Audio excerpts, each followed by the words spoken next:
Agora, a partir do momento que a gente reconhece que a revitalização é uma necessidade urgente da igreja, então existe também um momento que você precisa determinar algumas mudanças para que essa igreja possa restaurar o seu vigor, né?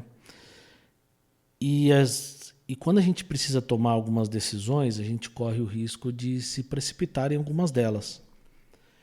E muitas vezes eu vejo que uma rota, um cavalinho de pau no rumo da igreja, você pode causar mais problemas do que dar uma mexida nela a fim de fazer ela despertar para a missão, né?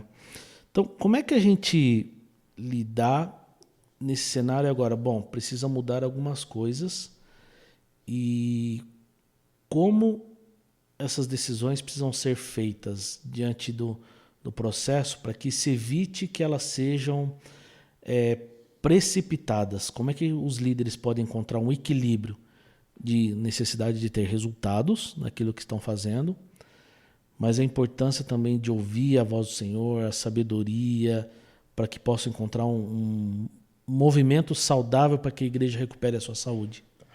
Você está tocando num ponto chave, Daniel, da revitalização. Existem alguns pontos chaves, este é um deles, e ele não é o mais, mas está entre os mais importantes, que eu chamo de gestão da velocidade. Tá? Por quê?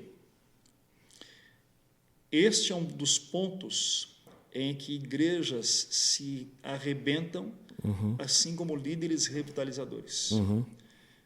O conselho que eu costumo dar é o seguinte: não tenha pressa. É claro que na vida de uma igreja existem coisas que podem ser feitas rapidamente. Né? Existem coisas que você vai fazer rapidamente e que não vão afetar absolutamente nada. Então, vamos imaginar que você, de repente, resolveu mudar lá a cor da parede do banheiro. Né? A parede do banheiro era branca e agora você pintou de bege. É algo praticamente que indiferente. Tem coisas que é um exemplo assim bem bobo, mas ele reflete um pouco o que eu estou querendo dizer. Ou seja, existem coisas que são irrelevantes e que não vão mudar muita coisa. Agora, existem aspectos que são cruciais. E nesses aspectos cruciais é importante lembrar o seguinte: a igreja ela é um organismo vivo. Pessoas precisam de tempo para assimilar mudanças e transformações. Tem uma frase que você vai ouvir de vez em quando, ela já é meio que clichê, mas ela é muito verdadeira. Uma coisa é você fazer uma curva com uma lancha, a outra é você virar um transatlântico. Uma igreja em revitalização, ela é uma curva com um transatlântico. Então requer cuidado, tempo e muita paciência. Sim. O ponto, Daniel, é que alguns pastores, alguns líderes não querem encontrar esse tempo, esse timing, né, para que a coisa aconteça. E algumas mudanças elas podem levar anos para acontecer. Né? Então, por exemplo, o que nós vivemos uma situação muito interessante na nossa igreja local, lá que foi a questão da elaboração de grupos pequenos. Né? Havia uma parte que tinha dificuldade, que não entendia ainda o que era. E havia algumas pessoas que já tinham abraçado a ideia. Né? Só que se a gente, naquele processo de mudanças e transformações, se nós acelerássemos a coisa, nós íamos gerar um novo conflito, sendo que o conflito anterior não estava nem curado ainda. Então, assim, nós fizemos isso com muita tranquilidade, com muita calma. Foi um processo que durou anos. Né? Tendo passado praticamente, na verdade, tendo passado 20 anos essa história como um todo, hoje nós estamos colhendo frutos muito mais maduros. Né? Mas se tivesse havido aceleração para a implementação do conceito lá atrás de grupos pequenos, a gente ia ter muita dor de cabeça, muito problema, desnecessário. Então, assim, existem coisas que são desnecessárias de serem revidas, que podem ser evitadas com a boa gestão do tempo. Né? Eu costumo dizer que o líder revitalizador ele tem que ser um líder com muita paciência. Muita paciência. Sim.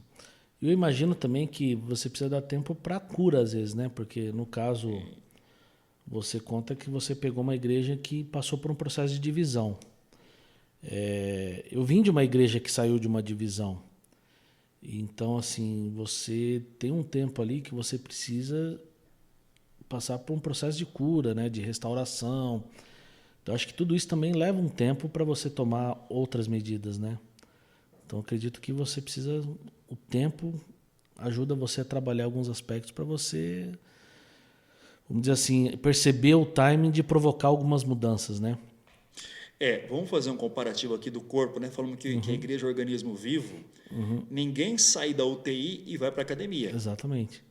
Você sai da UTI, você vai para a semi-intensiva, depois vai para o quarto, depois vai para casa, depois de um tempo você vai para a fisioterapia, depois de um outro tempo você vai para a academia, ok? Então é a mesma coisa. Igrejas feridas, igrejas fragilizadas, elas precisam de um tempo de recuperação, um tempo de cura. Sim. Né? Então, às vezes, a gente espera que essas viradas de chave sejam rápidas e é onde a gente, de repente, vai tocar algumas feridas e, ao invés de trazer cura, a gente acentua a gravidade de uma enfermidade. Sim. E você mencionou, né, até a questão das células aí, do grupos pequenos, do timing de implementar as coisas, até que algumas pessoas não entendiam, não compreendiam. Nesse processo você teve provavelmente que lidar com críticas também, né, e desafios a respeito da desconfiança de alguns membros a respeito das mudanças. Como é que você teve como é que você lidou com essas críticas?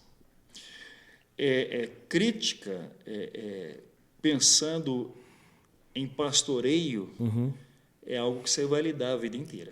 Vamos deixar isso bem claro aqui já, certo? Não interessa em que momento que você vai estar, você vai lidar com isso a vida inteira. É óbvio que existem momentos em que você lida melhor com isso e momentos em que você tem mais dificuldade. Então, quando você está no início do seu ministério ou no início de um processo, é muito mais difícil você lidar com isso. Quando você já está numa jornada um pouquinho mais longa, é menos complicado. Tá.